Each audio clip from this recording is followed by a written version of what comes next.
Natural Habitat Adventures is pleased to be bringing you this webinar today, a visit with endangered mountain gorillas, presented by Mark Jordahl from Boulder, Colorado. And I'd like to tell you about Mark. Mark's love affair with Africa started in 2004 when he was midway through a master's program in conservation education and moved to Uganda. The move spurred him to shift his research focus to visitor experiences and conservation messaging in Murchison Falls National Park. He quickly realized Uganda is a hidden gem in terms of tourism and threw his energy into helping more people experience the country's wonders. He has since led trips serving as a technical advisor to USAID-funded sustainable tourism project in the Albertine Rift. He's written guidebooks about 3 of Uganda's national parks for the Uganda Wildlife Authority and explored the country from top to bottom. So we're in good hands, very capable and knowledgeable hands with Mark today. And I, for one, am looking forward to learning from him about these beautiful, spectacular mountain gorillas in Uganda. So Mark, over to you. Thank you very much, Lee, and thank you everybody who's listening in. I always love having the opportunity to talk about Uganda. And if anything I say inspires even one more person to go there, then it was definitely time well spent. Uganda is a place that needs more people to go. And I love being part of the process of getting people inspired to go. So let's go ahead and dive into the webinar here. I'm going to mostly be focusing on Uganda. If there's time at the end, I'll touch a little bit on the Rwanda piece in case there are people who are interested in the photography trip. But this webinar is really focused on the Uganda trip.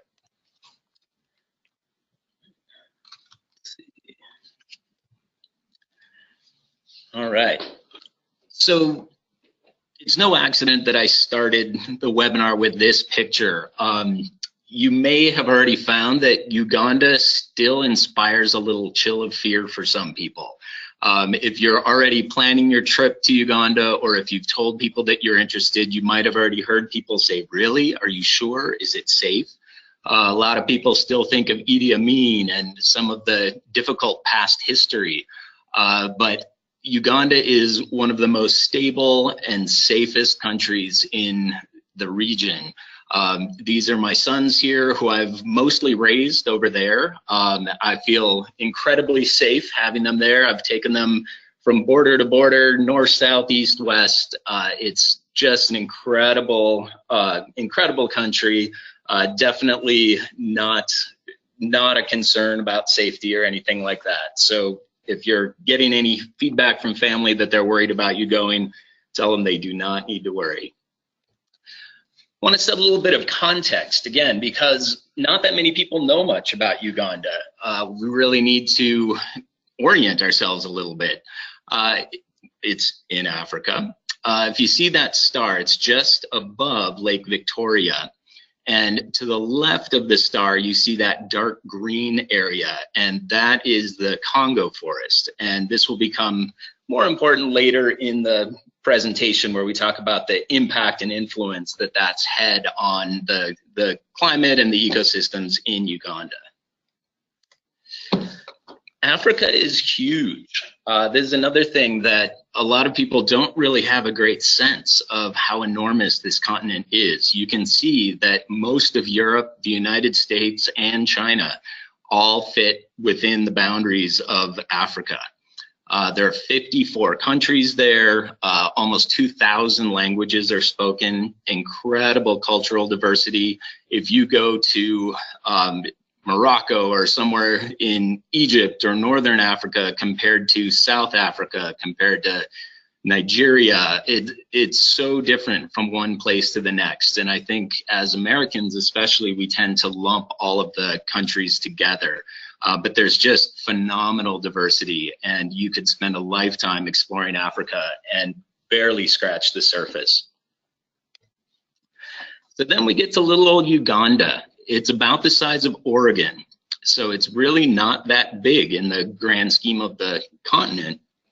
But within such small boundaries, it's incredibly diverse.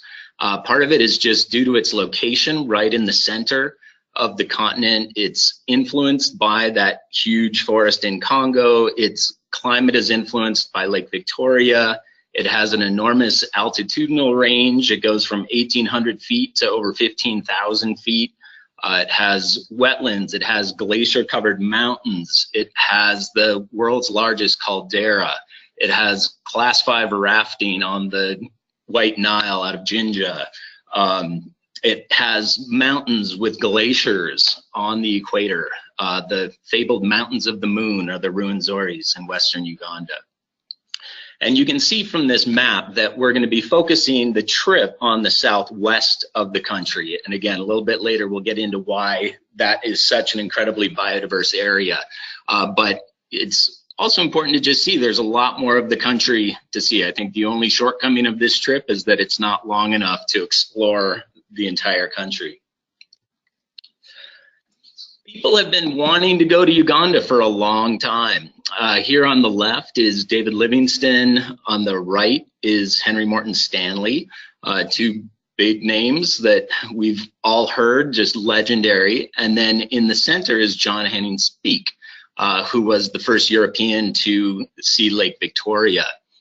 The quest for the source of the Nile is something that fascinated me from childhood, and just that sense of adventure and what people would do heading into the heart of Africa for years, never knowing if you were going to come back, the things they encountered, the things they saw, going beyond the edge of the map always just really excited me. And when you think about the search for the source of the Nile and when it actually started to be discovered, it's not deep history. It's fairly recent. 1858 is when Speke saw Lake Victoria. Within a few years of that, he had confirmed that Lake Victoria was the source of the Nile, which you'll hear people in Rwanda disagree with that, and people in Egypt, or in Ethiopia, which is the source of the Blue Nile, will disagree. But the Lake Victoria is the source within Uganda. And my house that I live in Colorado was built only 15 years after Speke saw Lake Victoria. So this is not ancient history at all. But it also tells you just how remote and how hard to get to this was for so long. A more recent visitor, Winston Churchill, was stunned by just the natural beauty and diversity of the country. Henry Morton Stanley had initially called Uganda the Pearl of Africa, and Winston Churchill really cemented that with the quote that you can see on the bottom here.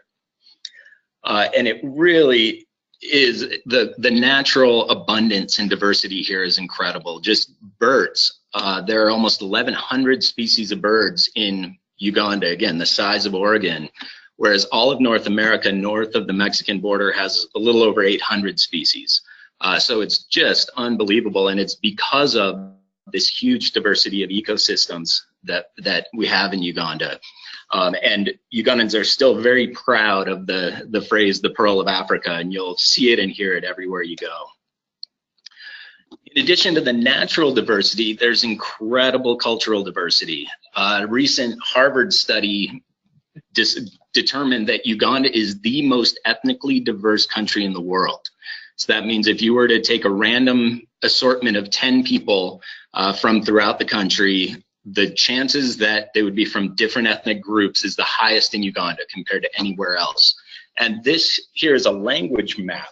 And these are 4 different language families. So not even just different languages, but entirely different language families, essentially divided by the Nile there. If you look at Lake Choga, which looks like Lake Kyoga, the Nile is coming in from the south, it leads from the west and then cuts north.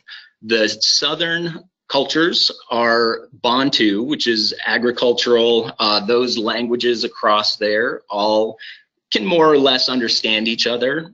North of the Nile, you have the Nilotic and the Central Sudanic languages that can more or less understand each other, but north to south is like speaking German and Chinese, completely different language families. So the Nile has played a really powerful role in creating this division of cultures between the north and the south.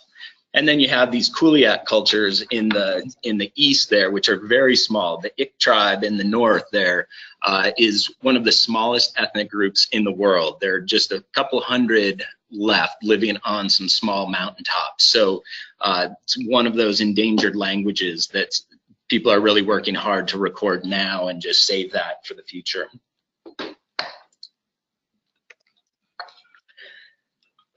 You may think that you're interested in going for the gorillas, but I promise you that it's the people who are really going to stick with you. Ugandans are the warmest, most welcoming, most friendly people you will ever meet. The phrase "you are most welcome" is spoken everywhere. If you wave at somebody or smile at somebody, their face just lights up into a beaming smile. And people often find that when they get home from this trip, they end up talking at least as much about the people as they did about the gorillas. It's just, it's a hard place to leave because you get so attached so quickly. The smiles, the gleam in the eyes, the kids everywhere, they love having their pictures taken. The beauty of digital cameras now is that you can turn it around, show them the picture after you've taken it, and they just can't get enough of it. The smiles is not to say that life isn't tough. People work really hard. It's definitely a developing nation. It's primarily agricultural. What you see him loaded on this bike is hundreds of pounds of matoke bananas. This is the staple food throughout the South. It's steamed, cooked in banana leaves, steamed, mashed, and then you put different sauces on top of it. Really delicious, really hearty. Uganda is very fortunate in being very food abundant. Even people who have difficulty getting their hands on cash, it's such a fertile country that food is generally quite available. Women, as in so much of the developing world, are the economic engine of Uganda. They keep the family going. They're often the ones working out in the fields. They often have stores and businesses to make sure that they can afford to send their kids to school. Just incredibly strong and inspiring women that you see throughout the country. It is an agricultural country. It's still most farming is still done by hand, by hose. This is actually a little bit unusual to have an ox plow, although I have to admit I'm not totally sure that getting that ox plow to go in the right direction is any easier than using a hand hoe. But about 80% of the population is still living in rural areas and farming. And the thing about it being hand done agriculture means that it's not the most efficient, high productivity, and it's one of the fastest growing populations in the world. It's around the third fastest growing population. When I first moved there in 2004, there were about 24 million people. Now there are about 40 million people. And that increasing population needs more and more land, and that's putting a lot of pressure on the natural areas, on the national parks. Okay. So let's start looking at the trip itself. As I said, it's focused mostly in the Southwest, and there's a reason for that. It's an incredibly biodiverse part of the country, and that's because of the rifting process. You've probably heard of the Great Rift that goes through Kenya and Tanzania. Geologists now, rather than thinking in terms of the Great Rift, think in terms of the East African Rift system, because they're finding that this picture on the left here shows this whole network of rifts that are happening. And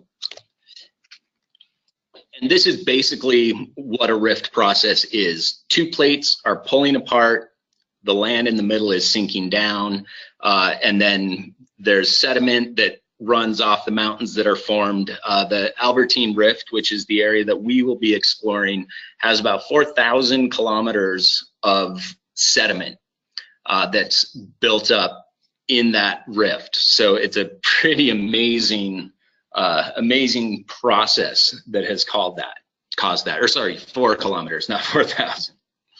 And then as that opens up, lets the magma up, and the lava comes up to the surface, and that has created these incredibly rich soils, which is why this area is so both fertile for farming and just for forests. Here, if you look along the left side, you see these lakes that have been formed by that rifting process. And if you look at the green, the dark green to the left, that's that Congo forest. And you can see the rainforest, or the rain shadow that's created by the mountains that have uplifted along there. And again, that creates that diversity because you have such different ecosystems so close to each other. You have this incredible wet, thick forest, and then you have progressively drier areas as you move to the east of that. All right, so let's start moving on our trip. This is the Protea Hotel where we stay in Entebbe, looking out at Lake Victoria. Those of you who arrive early for the trip, we have the chance to explore the Entebbe Botanical Gardens, which were started by the British about 100 years ago. So there's some amazing, huge trees there. It's our first chance to see some of the birds, some of the wildlife. And this is actually the forest where the original Tarzan movie was filmed. There are some small sections of that represent a thicker rainforest in this botanical garden, and that's where Tarzan was filmed. This is the black and white casqued hornbill. You'll see quite a few of these at the gardens.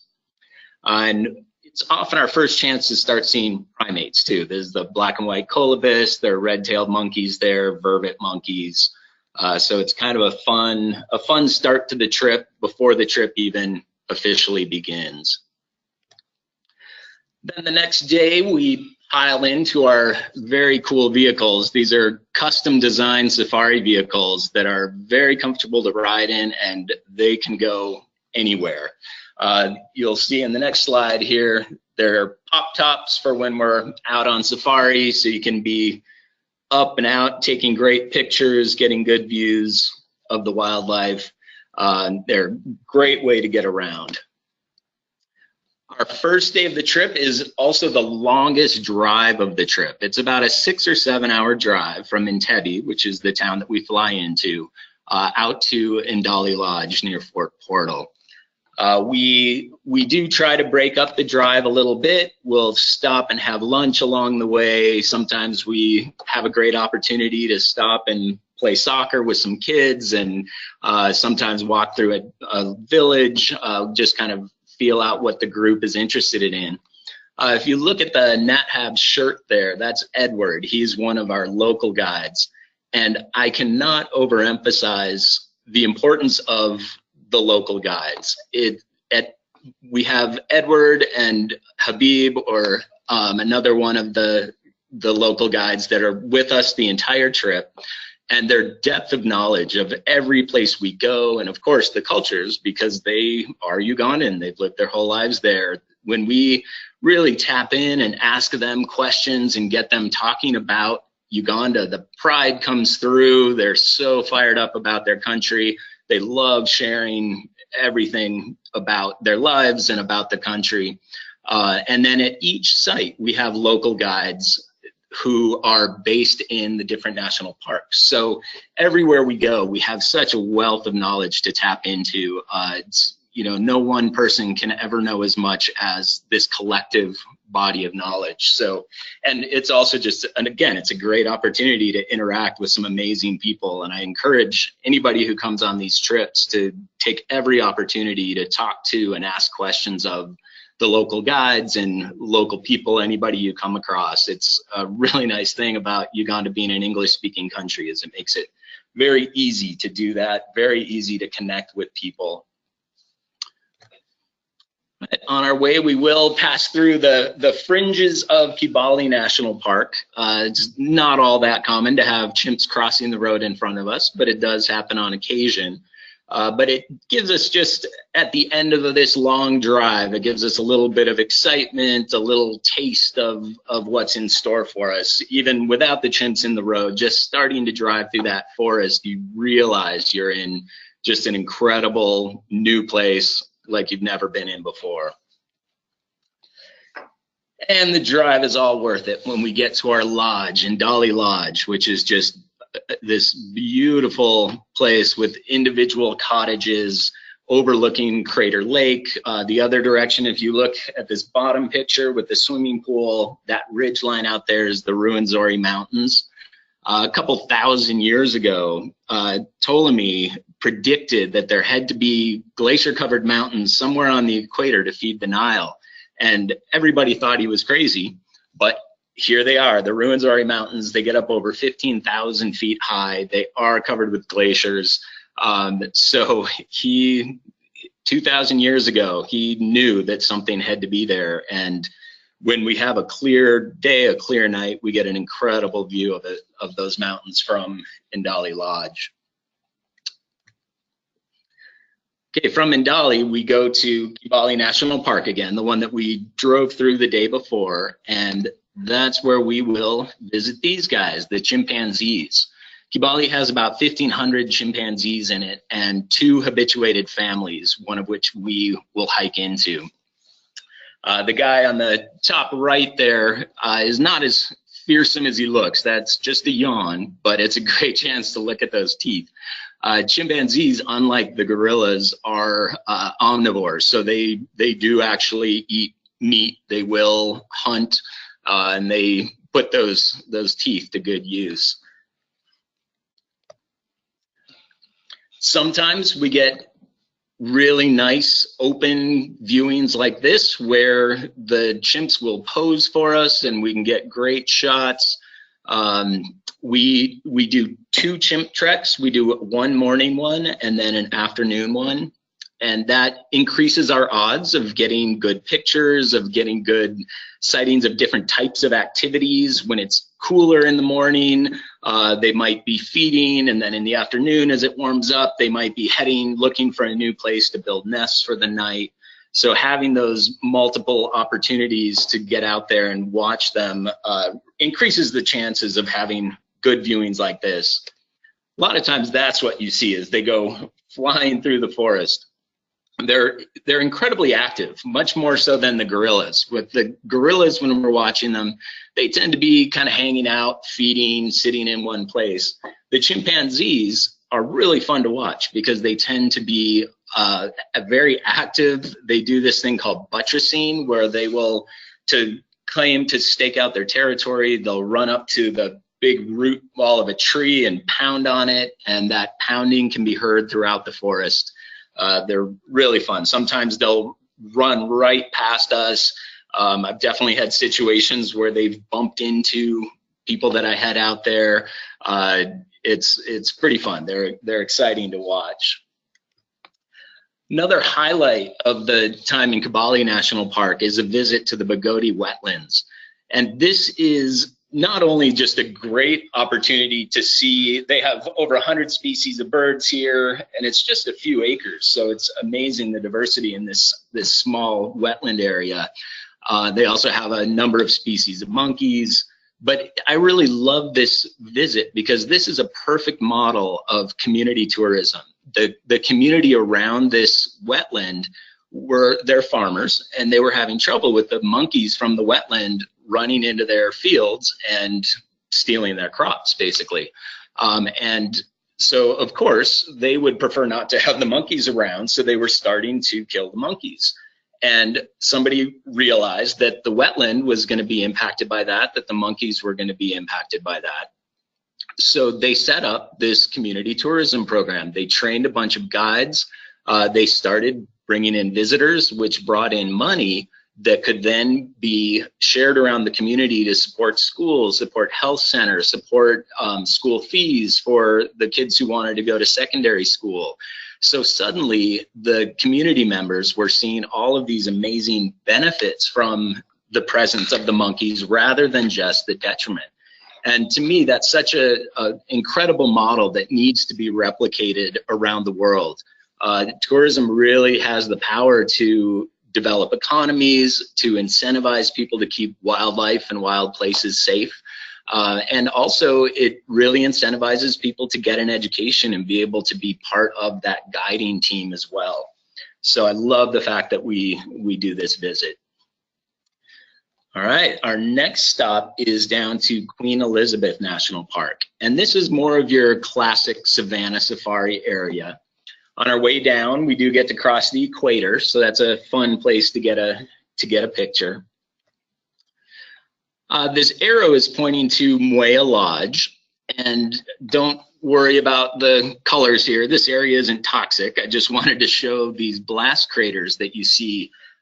There's that river down the middle. That's the Kazinga Channel, which we'll be doing a boat ride on that connects Lakes George and Edward. But if you look at the sides there, where those craters are, those are rocks, mountains, hills. That's the edge of the rifting process. And that's where the lava has blasted up through the ground. This is a completely unique geological feature here. It's not found anywhere else on Earth. These did not come up into cones like a traditional volcano. It's just these blast craters throughout.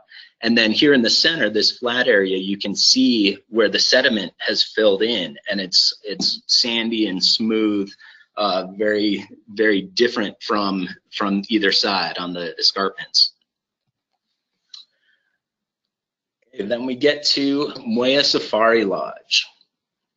A beautiful place right on the peninsula in that last picture, overlooking the Kazinga Channel and Lake Edward. Really just a beautiful place. We eat outside most of the time. Just, you'll find the weather throughout this trip is just wonderful. In the lowland areas, it's kind of a Mediterranean climate. It tends to be around 75 to 85 degrees or so during the day. Nights will get a little cooler. Once we get up to where the gorillas are, it can get quite cool in the evening. But it's really an incredible climate. Queen Elizabeth has incredible landscapes. Here's one of those craters that you saw in that image. There's a drive that if there's interest from the group, we can do a drive through these craters. Just incredible vast views. Here again are the Ruwenzori Mountains. Nice sunrise. We tend to have some early starts on our game drive days, so we get out before the sun so we can see the sun coming up across the savannah. There is the classic wildlife that you can find. Again, Queen Elizabeth is probably, you know, if you've been to Kruger or Masai Mara, it's maybe not quite the same wildlife experience, but again, it does have a lot of that classic African wildlife combined with just that stunning scenery, those incredible landscapes. The Cape buffalo, sometimes in very large groupings. And these, we tend to get pretty close to these. So as long as they're in the herd, they're very calm. They're not scared off by us. They're not a threat to us. It's really the lone males that are often called the old generals that are the ones that can cause trouble. A definite highlight of the Queen Elizabeth time is a boat ride that we take on the Kazinga Channel. We have a private boat just for our group, and the bird life on this, in addition to the hippos, the crocodiles, it's just an incredible boat ride. There's an African fish eagle, malachite kingfisher. There are about 635 species of birds in Queen Elizabeth National Park. It's one of the protected areas with the highest abundance of species of birds anywhere in the world. So if you're a birder at all, you're gonna love it. If you're not a birder, it's very likely that you will leave a birder. One thing that's unique about Queen Elizabeth National Park is that there are 11 communities that were grandfathered into the boundaries of the park when the park was created. So we go past this fishing village on the boat ride, so you get to see some of the activity. The fishermen, if we do this boat ride in the afternoon, the fishermen are heading out to the lake to do their fishing at night. Most fishing happens at night. But you get to just see this, get this sense of activity and bustle going on at the shoreline. Here's another community that is within the park. This is a salt pan inside one of the crater lakes. And each family, you go back to a sec, each of those squares belongs to a family, and they're collecting salt and selling it. And as you know, throughout history, salt has been a very valuable commodity, so it has brought quite a bit of money into these communities. We sometimes go right down and you can taste the salt. It's some of the saltiest salt you've ever tried. Okay, next we go a little bit farther south to the Shasha sector, still part of Queen Elizabeth National Park, but a little bit more remote, a little bit more wild. This is a part of the park that very few people ever get to, and it's actually my favorite part of Queen Elizabeth, mostly for that reason. We stay at the Akasha Wilderness Camp, which is just beautiful. This is the view out front of one of the cabins. Once again, we're each in individual cabins. Incredible food, and again, just early game drives. Mostly looking for these guys, the tree climbing lions. There are only a couple places in Africa where lions are known to climb trees. Akasha is one of them. You never know for sure if you'll see them or if they have wandered off somewhere. They are wildlife, and you just never know.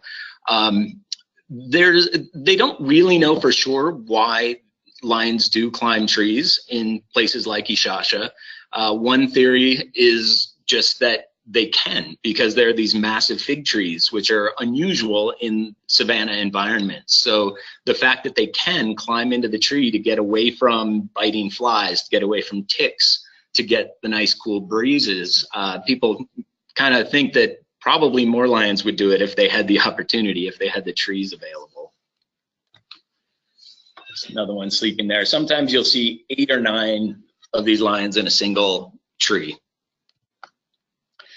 All right, and then we start to head down to Bwindi, which I know is the highlight for a lot of people. We go to Mahogany Springs Lodge. Again, just a beautiful lodge, nice view out across this valley. We're right up against the Bahoma community, so you can see people living their lives. They're out there farming, the kids are walking to school. You can really feel like you're part of what's going on there. And then the next morning, we do our first gorilla hike. And I put this picture in here just to let you know it's important to be prepared, that it can be a very physically challenging experience trekking the gorillas.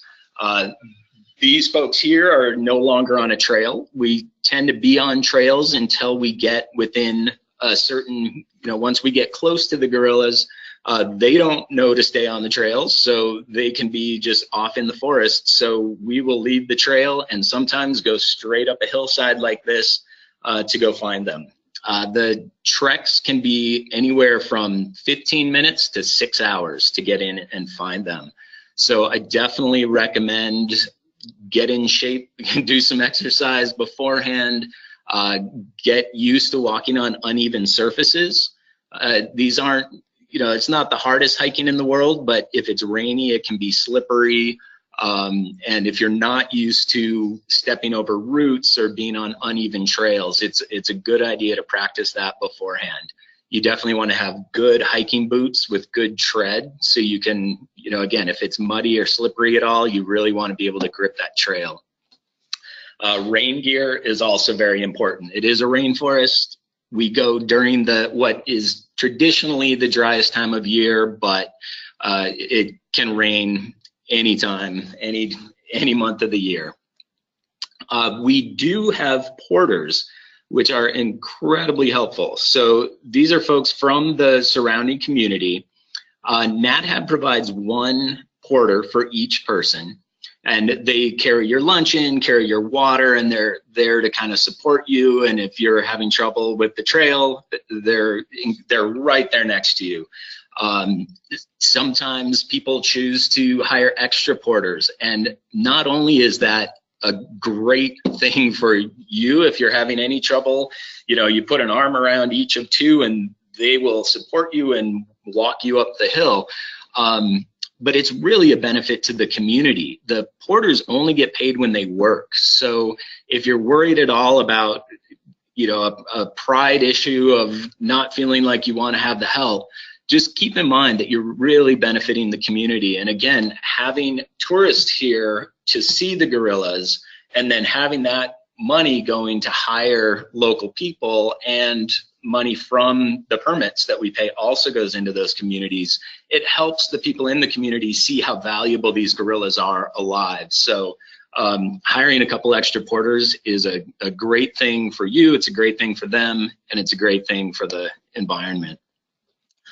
The forest is spectacular. It's one of the most biodiverse forests on the planet. Again, partly just because of its location, because of those rich volcanic soils. Even if the gorillas weren't there, it would be an incredible experience just walking through the forest. You see things like this anthill, which is about 7 or 8 feet high. And if you look at it, it's an incredible adaptation. You look how it would shed water being in a rainforest, but it's hot. So you also have these overhangs that allow air to circulate through. So I love just looking at the ecology of the forest here and how things have found ways to adapt and take advantage of what's around. Then you start to see signs of the gorillas. This is one of the nests. Gorillas sometimes nest on the ground, sometimes they'll nest up in trees. The Uganda population tends to be in trees more often than the Rwanda population, but still, I would say mostly they tend to nest on the ground. But this is sort of, you start to realize you're getting close. When you see a nest like this, you see a fresh dung pile there in the top, and you kind of feel that excitement build because you know you're almost there. And then you get that little glimpse through the trees. And you see this is the black-backed male here. He's about 7 or 8 years old. And he was just kind of back there in the trees. And one of the most amazing things for me about seeing the gorillas is they are so human-like that I can really imagine myself living in the forest just because they are. And there's some connection between us and the gorillas, and they're so gentle that you could just really see yourself being folded into the family. You do get close. The rule is that we cannot approach closer than 7 meters, so about 21 feet. The gorillas don't really measure that well, or they don't know the rules, so sometimes they will come right up to us. I've had gorillas just sit down and lean against a guest. The wildlife authority ranger who is there with us, it's incredible. You'll hear them kind of making these grunting noises and communicating with the gorillas as we move in, just to let them know that it's okay, that it's safe to have us there. These rangers are amazing. They know every gorilla by name. They know their life history. They know who is the child of which gorilla. Again, that wealth of knowledge that we get to tap into by being out there with them is such a gift. So yeah, we get to spend an hour with them. And again, we do 2 gorilla treks, so you'll get 2 different opportunities. Often you'll go to 2 different family groups so that you can see the different dynamics that happen, because just like with people, each gorilla has its own personality. So by going to a couple different ones, you get to see a totally different dynamic. You have the big silverbacks. The males get the silverback when they're about 10 years old, and they are definitely, they make the decisions for the entire family. They're about the same size as the females till they're 8 or 9 years old, and then after that, the females pretty much stop growing and the males just keep going. And a full-size adult female might be a couple 100 pounds, a full-size silverback might be 450. So the difference between the silverback and all the rest of the gorillas in the family group is just amazing. And they'll watch you, and they definitely are keeping an eye on us as a group. Every once in a while, they'll do a little bluff charge just to let us know that they're there and protecting their family. They're pretty much always babies with most of the groups. Gorillas don't have a breeding season. They give birth throughout the year, and the babies stay with the mothers for the first 3 years. They're pretty well inseparable. So you'll see a lot of very affectionate interaction between the mothers and the babies. This one, I'm sorry for the quality of this, these are just screenshots of a video that I just took on my iPhone. So this gives you a sense of how close you get to the gorillas. This is a young male, a couple of years old, riding piggyback on his mother's back. And again, part of what makes it so fun to watch the gorillas is how human they are. So this guy's riding on his mom's back, grabs onto this branch, and forgets to let go and gets pulled off her back. And she continued on, and he was left hanging there on the branch. So it's fun watching these gorillas play and just watching the interactions, because we can really relate to it. Part of the reason why tourism is so important is this line right here. That's the boundary of Bwindi Impenetrable National Park. You can see that the agriculture has come right up to the boundary, and if it wasn't for the presence of the park, that line would keep moving up the mountain, and there wouldn't be a forest or mountain gorillas left. I'm 100% convinced that it's tourism and the high price of the permits that has allowed, both in Uganda and in Rwanda and Congo, that's allowed these forests to remain protected. Because again, there's a lot of incentive, and just having us go visit the gorillas, it gives incentive on so many levels for these forests to stay protected. This is a lot of what's happening to the forest. This is charcoal. About 90% of Ugandans still don't have access to electricity. Most cooking still happens over charcoal or over wood. And very inefficient. The classic 3-stone fire is what this is called, or the 3-stone kitchen.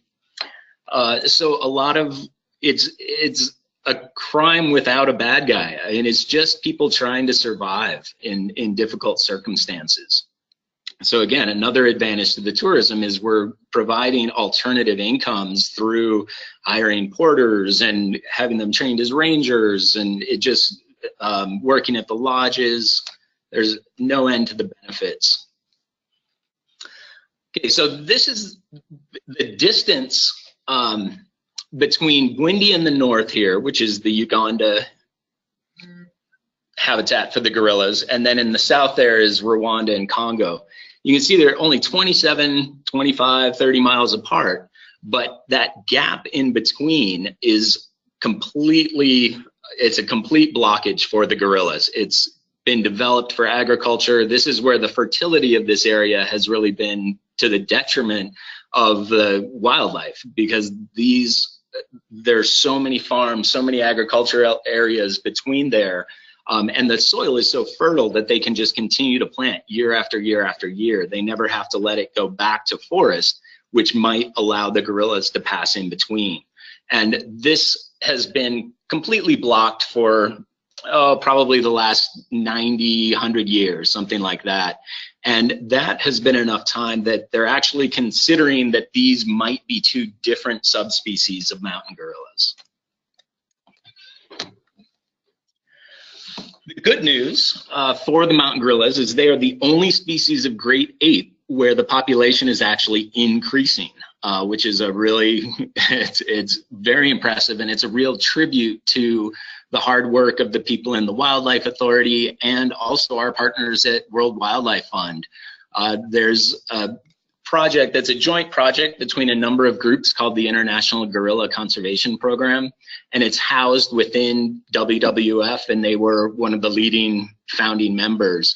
And they have done just incredible work, both on researching the gorillas and their habitat needs and helping prevent disease, which is one of the biggest threats to the gorillas, but also really working with the communities on developing alternative incomes so that they're not having to poach to get food. They're not having to cut down wood from the forest, collect medicines from the forest.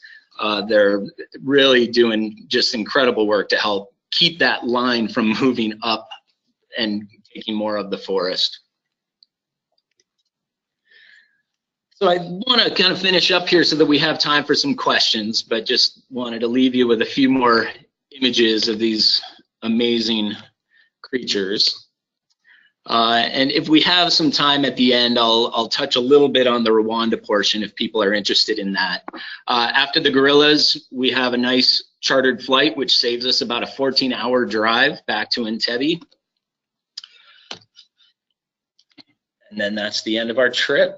So I really thank you for spending this time, and I think I'll let Lee take over to facilitate if there are any questions that people have. Yes, thank you so much, Mark. We do have some good questions here, so I'm going to jump right in.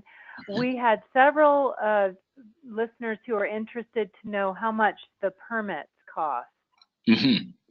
In Uganda, the permits are $650 each, so that's what, $1,300 for the 2 permits, because we do trek 2 days. If you do the extension, if you're on the photo trip and you go down to Rwanda, they just recently increased their permit price to $1,500, so that those 2 treks would be an additional $3,000. Okay, all righty, thank you.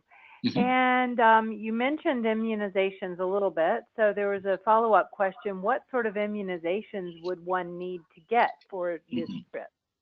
Yeah, mostly it's just the ones that you already have. The only one that's really required and that you have to show proof of when you get to the airport is yellow fever. One nice thing is that just a few months ago, the CDC decided that the yellow fever vaccination is good for life. So if you have had it in the last 10 years, you can get it recertified by your local health center. I think it has to be a county health center. They can recertify it and you'll be good for life.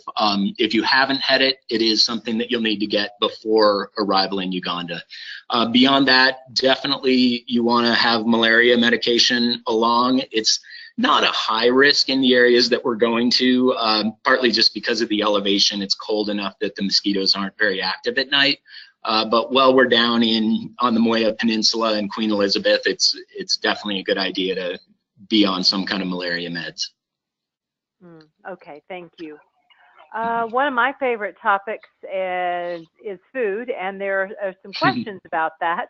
What sort of cuisine will we be eating? Would it be Ugandan? And if so, what would that consist of? Okay.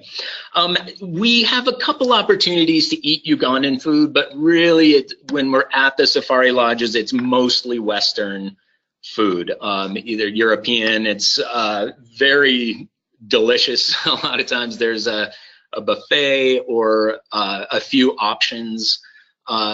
I'm a vegetarian and I've never had an issue. There's a good variety. It's all made very fresh. You know, most of the lodges get their food from the local farmers. It's again another way to incentivize conservation and to inject money into those communities. We will have a couple of opportunities to have some of the local food. Like I said, the matoke is the staple that a Ugandan feels like they haven't eaten if they haven't had matoke, at least in the southern part of the country. That's that green banana that gets steamed and mashed, and then you put different sauces on top of it. And goat, chicken, beef are the top 3 meats that are usually on there. There's often a fish option, and then peas and what they call G-nut sauce, ground nut sauce. So what we call peanuts, because they grow in the ground, they call it G-nuts there. So G-nut sauce poured over that matoke. There's often also rice available, sometimes even spaghetti noodles. It's not a place to be on the Atkins diet. There's a lot of starch in the traditional food. Okay, well, it all sounds delicious. So thank you for sharing that info with us. So I know you mentioned that you can hire extra porters and so forth. There's a question here about how strenuous is this trip? Would it be okay for an older traveler who was in good shape? Yes.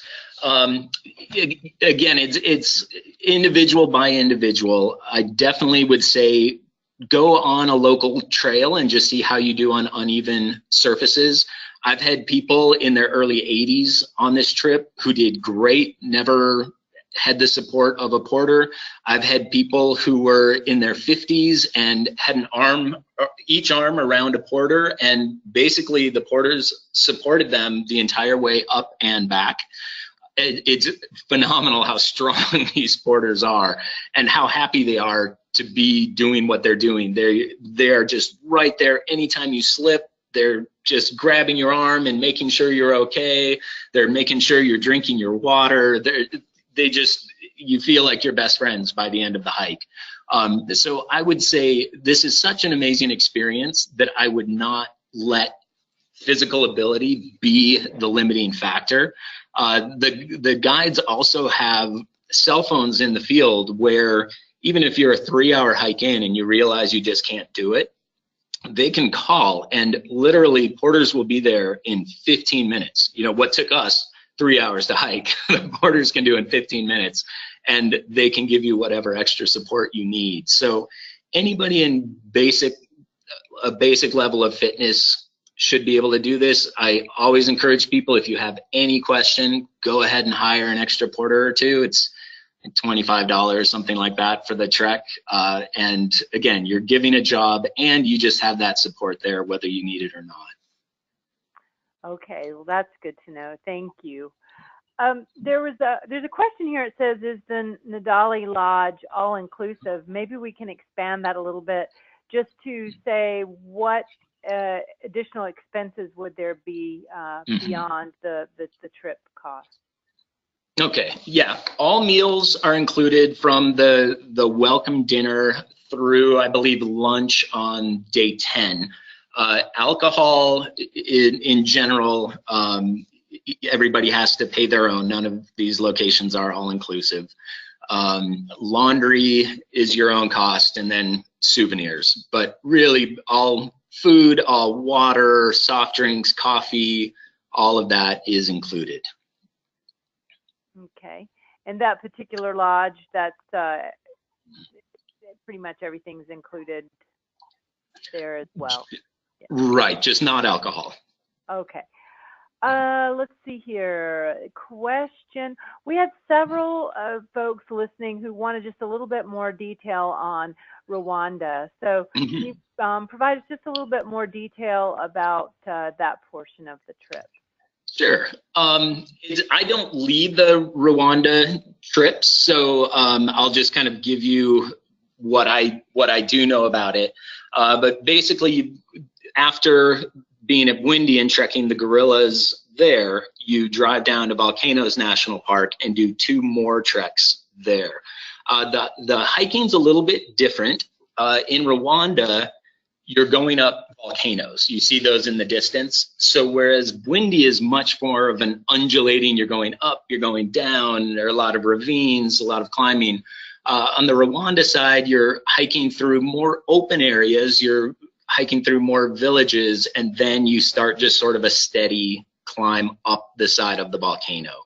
The gorillas are a little bit different. They're at a higher elevation, so that's something to know about Rwanda, is you might be hiking as high as 11 or 12,000 feet as opposed to a maximum of about 8,000 in Windy. So be prepared for a little bit of altitude. For photography, partly why the Rwanda piece is a part of the photography trip is that the forest isn't quite as thick, so a lot of times you can get clear, more open shots of the gorillas. You also get a chance to see these guys, the golden monkeys.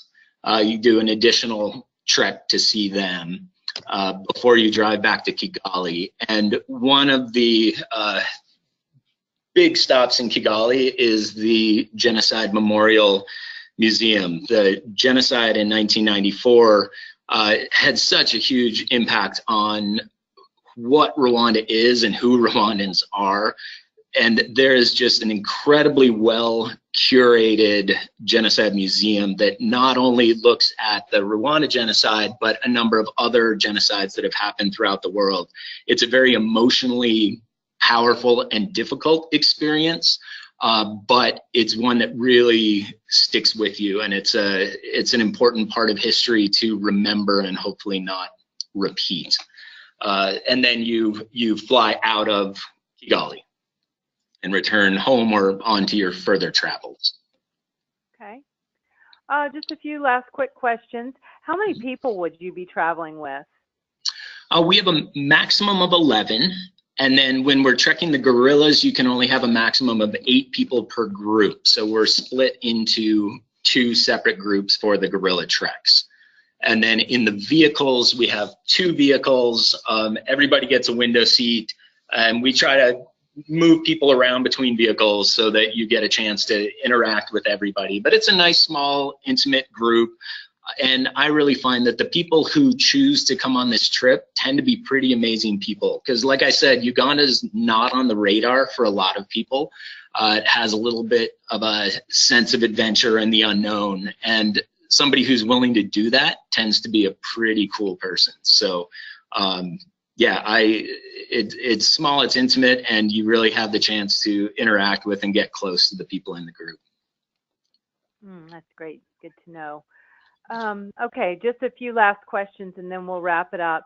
How much flexibility is there when choosing activities on any given day? Are you pretty much doing whatever the group is doing, or do you have some choices? Yeah, you always have the option of not going on an activity. You know, it is one of those things, we're in these beautiful lodges and we're always out going and doing things. And sometimes you feel like, oh, well, I'd kind of like to sit on my balcony and look out at this beautiful crater lake. There's always the option either not to do things, and the fact that we have not only our expedition leader, but we also have the local guides. We're often able to arrange, you know, if you want a less strenuous walk, that can be arranged. It's not possible to do something big, like if you wanted to add in a 3rd chimp trek or gorilla trek or something like that. Those are a little harder to schedule in, but yeah, it's pretty easy to, if you wanted to stay at the lodge and we could arrange a bird walk for you with somebody, there is some flexibility. Okay, thank you. And then my last question, and if we didn't get to your question, those listening, we will be reviewing questions and doing our best to get back to you following the webinar. Are there medical facilities should someone need to see a doctor? Mm-hmm. There are clinics in the places where we go, but it's definitely, you know, now for all of our trips, depending on when you signed up, medical evacuation insurance is a requirement moving forward for all trips in 2018. And if you booked after, I think it's July 15th this year, there isn't great world-class healthcare. There are clinics for basic issues if you get sick or if you have an infection or something like that. If you needed a major surgery, you would want to be medevaced to Nairobi or back to home. Okay, thank you. All right, well, I will stop there, and I'm going to turn it back over to you now for closing comments. All right. Well, I really appreciate all of you spending this time with me. Like I said, I always love talking about Uganda. If any of you are coming on my trip that I'm leading next week, I look forward to meeting you in person. I hope you will talk to your adventure specialist here. They can always connect you to me if you have more questions that you'd like to specifically ask me. But I can't emphasize enough how amazing Uganda is and how it got its hooks into me 12 years ago, and it's such a deep part of my heart that I look forward to sharing it with as many of you as possible. My thanks as well. If you'd like to review the information that we've shared today, we will be sending you a link out to the replay. We hope to get that to you by about this time tomorrow. So with that, we will say good day and conclude the webinar. Goodbye, everyone. Thanks again, Mark. Thank you.